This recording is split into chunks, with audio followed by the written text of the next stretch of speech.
in Solidworks called weldments and sheet metal. And so when and if you get out into industry, you may have the occasion to design or interact with parts that are either weldments or sheet metal. So the first two parts that you'll be working on, this round bracket that would be used probably for attaching some kind of piping to something, so some type of pipe routing on a ceiling, on a wall, some type of piping run, and then just a box representative of some of the features that you'd see, but the box itself doesn't have any particular function. And then we've got a weldment down here, and I'll talk about that in a minute. If I hadn't said it before, and I'll repeat it again, just make sure that you aren't fixing anything in place, that you're using your constraints and your dimensions to get those fully defined, fully constrained sketches. Solidworks does a lot of math. Every time it has to regenerate or turn something, it's doing some math. And so the more that you lock down, not by hitting the fix button, but the more that you lock down things and relate things to one another, the easier time it has. So it's going to take less computing power. And when you start getting into more complicated analyses, it's going to love you more than it does if you're just sort of throwing things out willy-nilly in space. We had a student that came in and all of his stuff looked great. We went in, he didn't have a single dimension in any of his sketches. Nothing was defined or constrained. And that, that's not a good thing in terms of locking things down in Solidworks. So, okay, 3 files to do this week. Still in part mode. Trying to think what else I really was burning to tell you about related to these. There are a few items, specifically, I guess, in the sheet metal parts that Jennifer tells you. You have to use Hole Wizard to make these countersunk holes, and we'll go over that. And then here you've got a 4-slot pattern on the sides that goes all the way through. And she wants you to use a linear pattern either in the sketch environment or in the feature environment. And then we're going to learn how to unfold this front flange here to make the cut and then refold that flange back up. So there are some things, some specific features or tools that she wants you to use, and those are labeled there. We'll get to weldments in a minute. Okay, so what is sheet metal? Anybody interacted with sheet metal? What objects, parts, things out there that you've interacted with are made out of sheet metal? Cheap stuff. Yeah, so sometimes cheap enclosures and housings are made out of sheet metal. And they don't have to be cheap, they can be expensive too. Like pop-up barns. Yeah, anything that's thin, flat, folded, pop-up barns. Anybody drive a car? You probably got some stamped sheet metal that's on your car. If it's a Corvette, you've got probably fiberglass, but I don't know, anybody drive a Corvette? No, me either. So a lot of those are going to plastic components as well, but a lot of your cars are sheet metal. Think about just thin pieces of metal on elevators. They don't have to necessarily be structural components, but they can be structural depending on what the need is. So the nice thing about Solidworks is it gives us these add-ins. So if you don't have these sheet metal and weldment tabs yet, if you click on add-ins and right-click, you will be able to select both sheet metal and weldments. And you can see there are a number of other things in here. Surfaces is something that's great for aerospace components, but it's not something we'll cover in here. All right. So once you've got those extra tabs up, you can see in sheet metal, you still have the availability of all the features tab that you normally have. And your sketch tab, but in sheet metal you get some extra things. You get a base flanger tab, which is usually the first feature in a sheet metal part. There's a convert to sheet metal, but what I would say is if you know you're making a sheet metal part, make it in sheet metal. So it's usually harder to convert to sheet metal It is a lot easier, you get a lot more features, functionality if you just start your part in sheet metal. You've got edge flanges, you've got mitered flanges, we'll use both of these, and those are really the only ones that we'll use. You can certainly, we'll use extruded cut as well, but, and unfold, fold, and flatten, but you can certainly experiment with some of the others. So the big benefit is that every sheet metal part starts out as a flat sheet. So this part, we model sheet metal parts as they're going to be formed, but the big deal with sheet metal is I can flatten it out, and then I get to see what this thing looks like when it's in its flat, because this is what the manufacturer is going to cut out. And they're going to laser that out of a piece of flat metal, and then they're going to use some tooling to bend it into the particular shape that we've devised. So there's a whole lot of math that goes behind the stretch in these bends, and the nice thing is it just gives you some extra functionality that's important for sheet metal, which is thicknesses, bends, radii, and some other information. So let's get started. And I'll just go ahead and do a new part. So how we're going to draw this one, I'm going to show you a few different things. But we're going to draw the base flanger tab as the U shape to start. And I'm going to center that up in the middle because I know from the dimensions that I've got that, we've got a center point here. So I'm going to put my origin right there in the middle, okay? And I'm just going to draw my lines down. You can see you get the 4 tangent points there. And I'm going to draw one flange on this side, and I'm not going to do it on the other, so I can show you how to do edge flanges. Okay. So I'm going to go ahead and dimension my parts here. I think that was 5.25 diameter. Just be careful if you cut away some of this and make it an arc, you may have the wrong dimension. I'm going to make this 1 for the moment because I'm going to show you how to measure some things and make sure you've got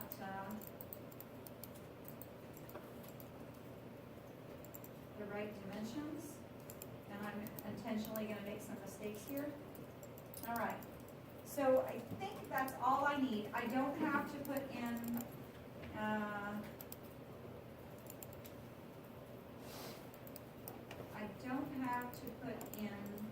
I'm going to make those coincident so that they're on the same line. I'm going to trim away with my power trim the bottom of this circle. And I don't have to put the radii on these corners. So that's the nice thing, again, about drawing in sheet metal, is that it's going to put that radius, it's going to recognize this is a bent flange, and it's going to put that radius in for me. Okay, I think I've got everything I need there. So I'm going to exit my sketch, and you can see that it's going to start to give me a thickness, and I'll exaggerate the thickness here. This is the depth, and you can go multi-directional. I'm actually going to go mid-plane so that I have my front plane still there to put my holes on later. And you've got a thickness, so if I exaggerate the thickness here to 0.5, you can see it's building that thickness to the inside. And that's really where I want it. I can reverse that, but this dimension, this 5.25 dimension, that was the outside dimension. So I really want to build to the inside. So I'm going to build to the inside. I have a 0.125 thickness, and I have an outside radius of 0.25. Okay, so this I want to be 0.25, but what does this show here? Is that the outside or the inside bend radius? It's inside, so you have to subtract the thickness, so it's 0.25 minus 0.125, so I'm at a 0.125. This K factor here is a bend allowance. It's basically a table that allows for stretch. It basically says when I bend this material around a die or a press brake, how much stretch do I get in that material. That determines what your flat pattern looks like. Because if you get more stretch at those bends, then you need more material, less material to start with, and vice versa. All right, so I think I've got everything that I need here. And so now I want to show you how to add the flange on the other side, and then I'm going to go back and verify some dimensions here. So I can do an edge flange, and I can choose this edge. And the nice thing about this, it automatically gives me a preview and lets me decide which direction I want to drag it to, okay? So that's a very convenient feature. And I think you can see that I'm probably building below where my bottom flange is over here. So we've got some, you've got some options for changing your radius there. You've got some options on your angle as well. So you can change the angle to whatever design you need. And then you've got your flange length, which I know needs to be 1 off of the drawing. And then you've got some information about where you are dimensioning from. So there's an outer virtual sharp, there's an inner virtual sharp, which would be in here. And then we're actually going to go with the tangent bend, the outside dimension, which is from this side to the end, just the way that it's dimensioned. You also have the flange position here. So right now it's building to the outside. So it's building to the outside of that edge that we selected. We actually wanted to build to the not the inside, but I think that's how we want to build it.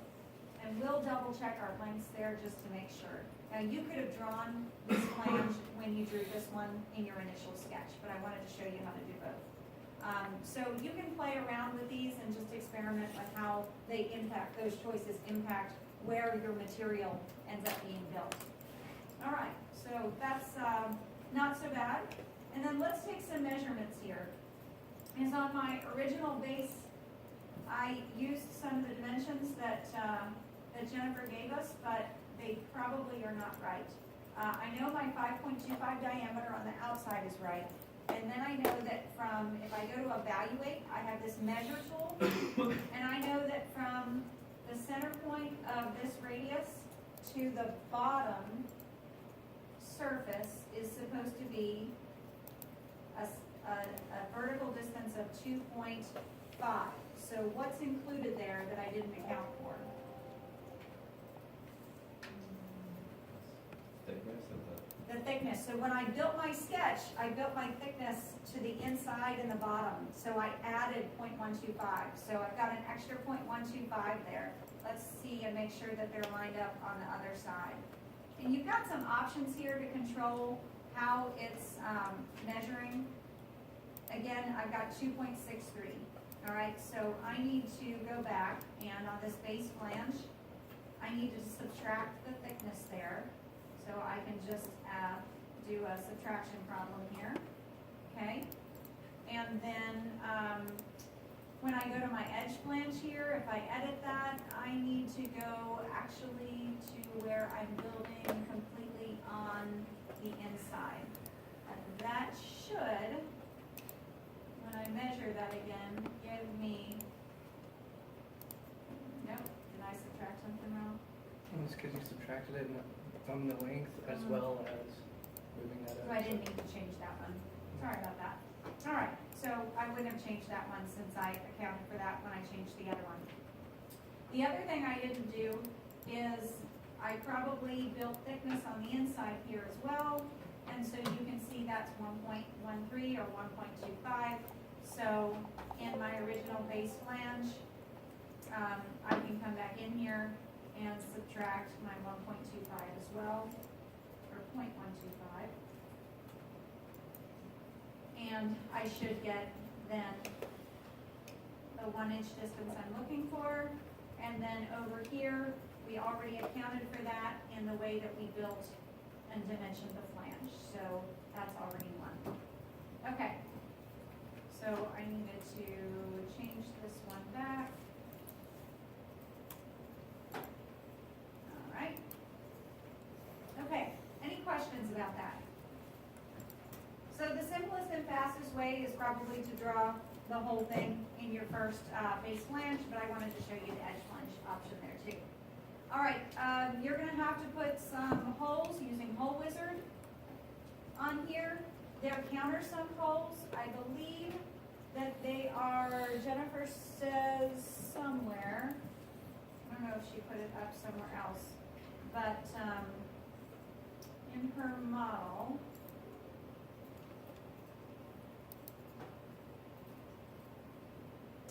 we've got a countersunk hole for a number 6 flathead machine screw. So,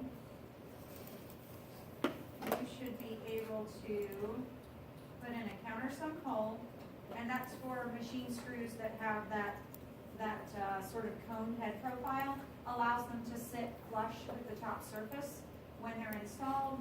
And I think he said, what, it was a flathead screw and a number 6, and you'll have to adjust the fit to get the sizing that she's got and dimensions on the drawing. And then you can go ahead and select your faces and place your holes and go ahead and dimension those accordingly. I'm not gonna bother dimensioning them, but you know how to go ahead and do that. There's a 6-inch distance between the two of them. So I'd probably locate one off of the center and then the 6-inch dimension between the two, and I'd make them coincident with my front plane, since I built on mid plane. Otherwise, you're gonna have to have an edge dimension to locate the hole from back to front. Does that make sense? Okay. And I don't know if I did a through all condition there, but you'd want a through all condition as well. Okay. Notice that the flat pattern always sits down here. I can, at any point, unflatten, sort of see what's going on. This doesn't have any kind of complicated geometry, so flatten isn't a big deal. You can also, in here, you can unsuppress and resuppress, but I think it's faster just to use the button that's up on the toolbar. Okay, you have a fillet in here, which you can use on your edges. There are multiple ways to skin the cat on fillets. I'm just gonna go ahead and make these 0.5, which gives me a full round, but there are other ways to do that. There's a full round option as well up there. Okay, and I could mirror that to the other side, or I could select all 4 edges in that one feature. Okay, any questions? All right, I'm gonna move on to the other one because we'll spend a bunch more time on the box. Okay, so